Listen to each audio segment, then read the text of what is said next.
Welcome to intellectuals Avenue. आज हम John Keats की जिस पोइम को डिस्कस करेंगे उसका टॉपिक है टू स्लीप, यानी ये नींद के बारे में लिखी गई एक पोइम है जिसकी 14 लाइंस हैं। ये पोइम बेसिकली एक सोनेट है और सोनेट में ये शेक्सपियरियन सोनेट है, यानी इसमें 4 क्वार्टेन्स यूज़ हुए हैं। क्वार्टेन का मतलब है 4 लाइंस पर कंसिस्टेड स्टेंजा। इस पोइम में 3 क्वार्टेन्स यूज़ हुए हैं और एंड पर एक कपलेट है। कपलेट का मतलब है 2 लाइंस पर कंसिस्टेड स्टेंजा। तो इस तरह से 4 क्वार्टेन्स और एक कपलेट पर कंसिस्टेड होने की वजह से इस पोइम की टोटल लाइंस की स्ट्रेंथ है 14। अब हम आते हैं इसके टेक्स्ट की जानिब। इस पोइम में पोइट ने स्लीप के बारे में बताया है कि जो नींद है वो इंसान को दिन भर के दुखों और गमों से मुकम्मल तौर पर आज़ाद कर देती है। उसके जितने भी नफ्सियाती और साइकोलॉजिकल इश्यूज़ होते हैं उनसे इंसान को नींद की हालत में छुटकारा हासिल हो जाता है। और इसके साथ साथ स्लीप डेथ का भी मेटाफर है, यानी इसका मतलब है कि जिस तरह से नींद की हालत में इंसान अपने तमाम दुखों और गमों से निजात हासिल कर लेता है, इसी तरह से डेथ के आने पर इंसान इस ज़िंदगी के तमाम गमों, दुखों, प्रॉब्लम्स और इश्यूज़ से मुकम्मल तौर पर आज़ाद हो जाता है। पोइट नींद को मुखातब करते हुए कहता है, और सॉफ्ट ए नरमो नाजुक एम्बामर, यानी हनूद कर देने वाली, सहर तारी कर देने वाली, यानी गनूदगी तारी कर देने वाली, ऑफ द स्टिल मिडनाइट, यानी आधी रात के वक़्त। ए आधी रात के वक़्त मुझे हनूद कर देने वाली, मुझे गनूदगी तारी कर देने वाली, शटिंग बंद कर देती हो विद केयरफुल फिंगर्स, अपनी एहतियात के साथ, उंगलियों के साथ, एंड बिनाइन। बिनाइन का मतलब है बहुत ही खैरख्वाही के साथ, बहुत ही एहतियात के साथ। तुम अपनी उंगलियों के साथ बड़ी एहतियात के साथ आंखें बंद कर देती हो। आवर ग्लूम प्लीज्ड आइज़, हमारी उन आँखों को जो कि गम की हालत में भी खुशी महसूस करती हैं, उन आँखों को तुम बंद कर देती हो। एम्बावर्ड फ्रॉम द लाइट, और तुम रात के वक़्त रोशनी से हमें बचाने के लिए हमारी आँखों पर साया कर देती हो, यानी तुम हमारी आँखों पर साया फिगन हो जाती हो ताकि हम रोशनी से बच सकें, हम दिन भर की जो रोशनी है इससे महफूज हो सकें। इसलिए तुम हमारी आँखों के ऊपर अपनी नरमो नाजुक उंगलियों से बड़ी एहतियात के साथ साया कर देती हो, जिससे हमारी आँखें बंद हो जाती हैं और तुम हमारे जिस्म को मम्मी की तरह हनूद कर देती हो। And shaded in forgetfulness divine, और तुम हमें साए में ले लेती हो। फॉरगेटफुलनेस यानी फरामोशी के, भूल जाने के, यानी जो भूल जाने की नेमत है उस साए में तुम हमें ले लेती हो। ओ सुदेस्ट स्लीप, ए पुरस्कून नींद, यानी ए एक ऐसी नींद जो कि हकीकी हो और बहुत लज्जत वाली हो। इफ़ सो इट प्लीज़ दी, अगर हमें सुला कर तुम्हें खुशी महसूस होती है, हमारे सो जाने से, हमारे गनूदगी तारी हो जाने से तुम्हें सुकून मिलता है, तो क्या करो, क्लोज़, हमारी आंखें बंद कर दो। In midst of this time him, और इस नज़्म को लिखते हुए, इस नज़्म को लिखने के दौरान ही मेरी आंखें बंद कर दो और तुम अपना राग अलापना शुरू कर दो, अपना गीत गाना शुरू कर दो, अपनी लोरी सुनाना शुरू कर दो।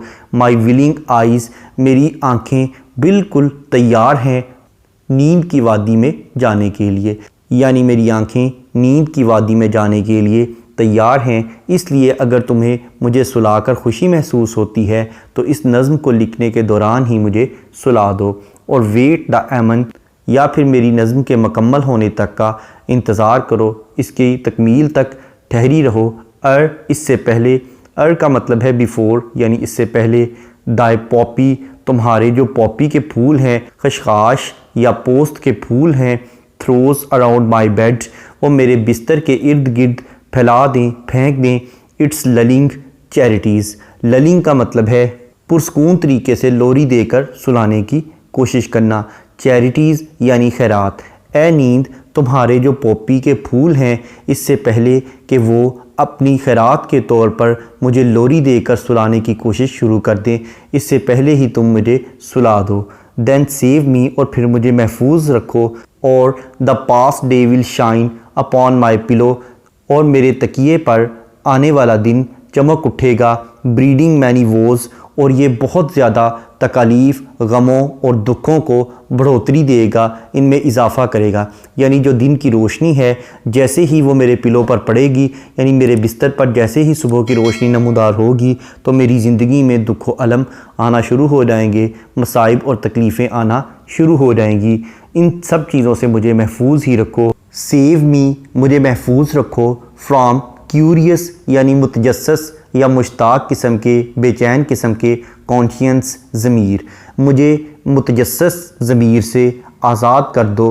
That still lords its strength for darkness, क्योंकि तारीकी की जो ताकत है वो इस पर गालब आ जाते हैं। Burrowing like a mole, burrowing का मतलब है किसी बिल या सुराख वगैरह में घुस जाना, और मोल का मतलब है चचुंदर, और ये एक चचुंदर या एक छोटे जानवर की मानिंद बहुत जल्द अपने बिल में घुस जाता है। यानी वो मेरी रूह में मेरे जो दुख हैं और इसके साथ साथ मेरा जो मुतजस्सस ज़मीर है वो मेरे जिस्म में छेद कर रहा है, मेरे जहन को परागंदा कर रहा है। इसलिए ए नींद जल्द अज जल्द मेरी तरफ आ जाओ ताकि मैं दिन भर के दुखों से भी महफूज हो सकूं और अपने मुतजस्सस किस्म के ज़मीर से भी छुटकारा हासिल कर सकूं। टर्न द की डेफ्टली, और उस चाबी को बड़ी चालाकी और होशियारी से घुमा दो। इन द ओल्ड वार्ड्स, उन तेल दिए हुए खानों में। And sealed the hushed casket of my soul, और जो मेरी रूह का संदूक है जो कि खामोश पड़ा है उसको मुकम्मल तौर पर मुकफ़ल कर दो, उसको मुकम्मल तौर पर ताला लगा दो, उसे मुकम्मल तौर पर बंद कर दो। यानी जो मेरी रूह का संदूक है वो सोने का बना हुआ है, बहुत खूबसूरत संदूक है, लेकिन एक अरसा हो गया वो खामोश पड़ा है, उसको मुकम्मल तौर पर मुकफ़ल कर दो, उसे मुकम्मल तौर पर हमेशा हमेशा के लिए बंद कर दो उस चाबी के साथ जो कि तुम्हारी अपनी चाबी है। और मेरी जो रूह का संदूक है उसके जो ताले के सुराख हैं उनको तेल लगा हुआ है, यानी बड़ी आसानी से तुम उसे मुकम्मल तौर पर हमेशा हमेशा के लिए बंद कर सकते हो। यानी इसका मतलब है कि पॉइंट ये कहना चाहता है कि जो नींद है वो हमें दिन भर के दुखों से भी निजात दिलाती है, और इसके साथ साथ जहाँ वो हमारे जिस्म को सुकून पहुँचाती है, इसके साथ साथ ही हमारी रूह और हमारे मुतजस्सस ज़मीर को भी आराम पहुंचाती है। इसी तरह से जब इंसान को डेथ आ जाती है, इंसान डेथ में से गुज़र जाता है, इंसान की वफ़ात हो जाती है, तो उसके बाद इंसान तमाम दुखों से आज़ाद हो जाता है। इस पोइम का इंट्रोडक्शन, ग्लॉसरी, ट्रांसलेशन और एक्सप्लेनेशन को देखने के बाद अब हम आते हैं इस पोइम में यूज़ होने वाली फिगर्स ऑफ स्पीच या लिटरेरी टर्म्स की जानिब। सबसे पहले हम डिस्कस करेंगे एनाफोरा। एनाफोरा का मतलब है कि अगर पोइट किसी को डायरेक्ट एड्रेस करे तो इसे एनाफोरा कहते हैं। जैसा कि लाइन नंबर 1 में वो नींद को एड्रेस करते हुए कहता है, O soft embalmer of the still midnight. Next है मेटाफर। मेटाफर का मतलब है किसी क्वालिटी की बेस पर किसी चीज़ को उससे बेटर या वर्स चीज़ डिक्लेयर कर देना। जैसा कि लाइन नंबर 1 में वो नींद को यानी स्लीप को सॉफ्ट एम्बामर डिक्लेयर कर रहा है। नेक्स्ट है कायूरा। कायूरा का मतलब है कि अगर पोइट पॉज या ब्रेक लेने के लिए यानी वक्फा लेने के लिए कोई पंक्चुएशन मार्क यूज़ करे तो उसे कायूरा कहते हैं। जैसा कि लाइन नंबर 2 में शटिंग के बाद कॉमा यूज़ किया गया है। नेक्स्ट है पर्सोनिफिकेशन। पर्सोनिफिकेशन का मतलब है कि किसी बेजान चीज़ को जानदारों की खुसूसियात अता करना। जैसा कि लाइन नंबर 2 में shutting with careful fingers and benign कहा गया है, यानी इसका मतलब है कि उसने स्लीप यानी नींद को पर्सोनीफाई किया है, इसलिए उसने उसकी फिंगर्स का जिक्र किया है, उसकी उंगलियों का जिक्र किया है। जबकि फिंगर्स एक ह्यूमन ऑर्गन है, इंसान के जिस्म का एक हिस्सा है, ये चीज़ उसने स्लीप को दे दी है, तो यहाँ पर उसने स्लीप और उसकी फिंगर्स को पर्सोनीफाई किया है। नेक्स्ट है एंजॉयमेंट। एंजॉयमेंट का मतलब है कि अगर किसी लाइन को पढ़ने के बाद उसकी प्रॉपर अंडरस्टैंडिंग डेवलप ना हो बल्कि इसके लिए नेक्स्ट लाइन की सपोर्ट की ज़रूरत हो तो ऐसी लाइन को रन ऑन लाइन कहते हैं और इस टेक्निक को एंजॉयमेंट कहते हैं। जबकि इसके ब्रेक्स अगर किसी लाइन को पढ़ने के बाद उसकी प्रॉपर अंडरस्टैंडिंग डेवलप हो जाए तो ऐसी लाइन को एंड स्टॉप लाइन कहते हैं। अब हम आते हैं वापस एंजॉयमेंट की जानिब। इस पोइम की लाइन नंबर 5 एक रन ऑन लाइन है जिसमें पोइट कहता है, ओ सूदेस्ट स्लीप, यानी ए आराम और सुकून पहुंचाने वाली नींद। इफ़ सो, अगर ऐसा ही है, इट प्लीज़ दी, इससे तुम्हें खुशी महसूस होती है, क्लोज़, तो बंद कर दो। अब वो किस चीज़ को बंद करना चाहता है? उसकी समझ हमें नहीं आ रही, इसको समझने के लिए हमें नेक्स्ट लाइन की सपोर्ट की ज़रूरत होगी और वो लाइन नंबर 6 में बयान करता है इन मिडस्ट ऑफ दिस दाइन हिम माई विलिंग आइज़, यानी मेरी आँखों को मुकम्मल तौर पर बंद कर दो और अपना राग अलापना शुरू कर दो। नेक्स्ट है सिमिली। सिमिली का मतलब है to compare two different things on the base of same traits, यानी एक जैसी सिफ़ात की बुनियाद पर दो मुख्तलिफ़ चीज़ों का मुआवजा करना। जैसा कि लाइन नंबर 12 में वो कहता है its strength for darkness burying like a mole, यानी उसे वो मोल के साथ कंपेयर कर रहा है। नेक्स्ट है एलिट्रेशन। एलिट्रेशन का मतलब है बिगिनिंग ऑफ टू और more than two words in the same line with the same letter और साउंड, यानी एक ही लाइन में दो या दो से ज़्यादा अल्फाज का एक ही हरफ या एक ही आवाज़ से शुरू होना। जैसा कि लाइन नंबर 1 में सॉफ्ट और स्टिल ये दोनों वर्ड्स एस लेटर से स्टार्ट हो रहे हैं। उसके बाद लाइन नंबर 5 में soothest sleep so, line number 6 में दिस दाइन, लाइन नंबर 14 में सील सोल। नेक्स्ट है कॉन्सोनेंस। कॉन्सोनेंस का मतलब है use of same consonant letter in the different words of the same line, यानी एक ही लाइन के मुख्तलिफ अल्फाज में एक ही कॉन्सोनेंट लेटर का इस्तेमाल करना। जैसा कि लाइन नंबर 1 में सॉफ्ट और मिडनाइट इन दोनों वर्ड्स के एंड पर टी लेटर यूज़ हुआ है जो कि कॉन्सोनेंट है। उसके बाद लाइन नंबर 8 में अराउंड बेड, लाइन नंबर 13 में टर्न इन, लाइन नंबर 14 में सील सोल। नेक्स्ट है एसोनेंस। एसोनेंस का मतलब है use of same vowel letter in the different words of the same line, यानी एक ही लाइन के मुख्तलिफ अल्फाज में एक ही वावल लेटर का इस्तेमाल करना। जैसा कि लाइन नंबर 1 में सॉफ्ट और ऑफ इन दोनों वर्ड्स में ओ लेटर यूज़ हुआ है जो कि एक वावल लेटर है। उसके बाद लाइन नंबर 2 में shutting with fingers, line number 5 में स्लीप दी, लाइन नंबर 5 में again if it, line number 6 में इन मिडस्ट दिस विलिंग।